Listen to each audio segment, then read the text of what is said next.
बुलंदशहर की सिकंदराबाद विधानसभा का सियासी हाल। देखिए क्या है आवाम की सोच और सियासी मौसम। कौन बनेगा इस सीट पर सियासत का सिकंदर? किसके खाते में जाएगी सिकंदराबाद विधानसभा सीट? क्या दूसरे पायदान से उठकर ऊपर आ पाएगी समाजवादी पार्टी? क्या 2022 में बीजेपी लगाएगी सिकंदराबाद में हैट्रिक? बीएसपी, कांग्रेस, आरएलडी के बारे में क्या सोचते हैं लोग? बुलंदशहर जिले की सिकंदराबाद विधानसभा सीट की अगर बात करें तो पिछले 2 चुनावों में यहां बीजेपी का वर्चस्व दिखाई देता है और अन्य पार्टियां यहां कमजोर पड़ती सी दिखती हैं। गजब की बात यह है कि बीजेपी से पहले यहां बीएसपी की बादशाहत होती थी। ऐसे में 2022 के सियासी समीकरण क्या इशारा करते हैं वो जानने की कोशिश करेंगे, लेकिन पहले सियासी इतिहास के बारे में जान लेते हैं। 2002 से लेकर 2017 चुनावों तक 2 ही दल हावी दिखाई दिए हैं। सिकंदराबाद सीट पर बीजेपी और बीएसपी की झंडाबरदारी दिखती रही है। यहां 2 बार बीएसपी ने जीत दर्ज की है तो 2 बार बीजेपी जीती है। 2002 और 2007 में लगातार बीएसपी ने यहां जीत दर्ज की है। 2012 में सपा की लहर के बाद भी बीजेपी ने जीत का परचम लहराया था।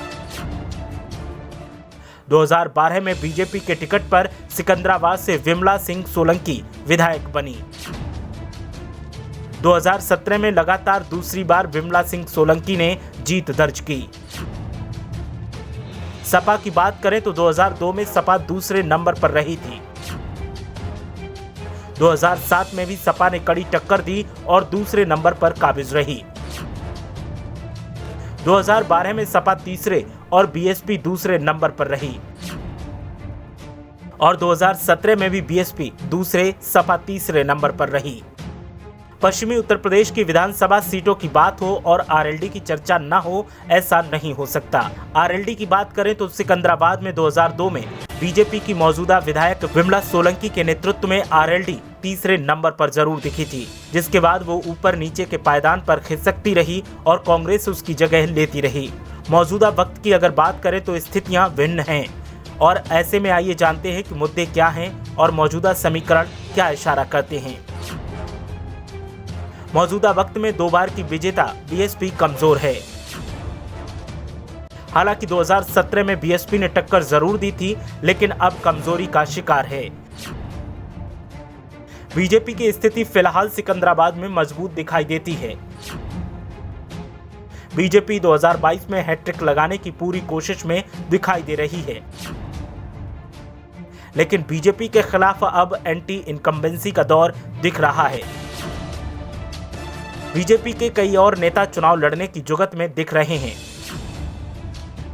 ऐसे में मौजूदा विधायक थोड़ी असहज भी दिखाई दे रही हैं।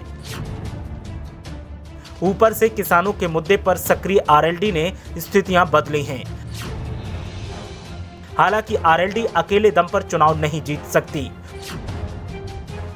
और सपा को भी अकेले दम पर जीतने के लिए बहुत मेहनत करनी होगी।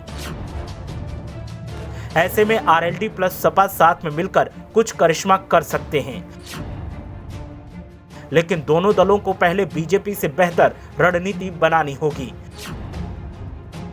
बीएसपी और कांग्रेस का कोई खास जनाधार यहां नहीं दिखाई देता। ऐसे में सिकंदराबाद सीट पर सियासी गणित गठजोड़ की राजनीति पर टिका दिखाई देता है। पश्चिमी उत्तर प्रदेश की ज्यादातर सीटों पर सपा की स्थिति कमजोर है और अकेले जीत मुश्किल दिखाई दे रही है।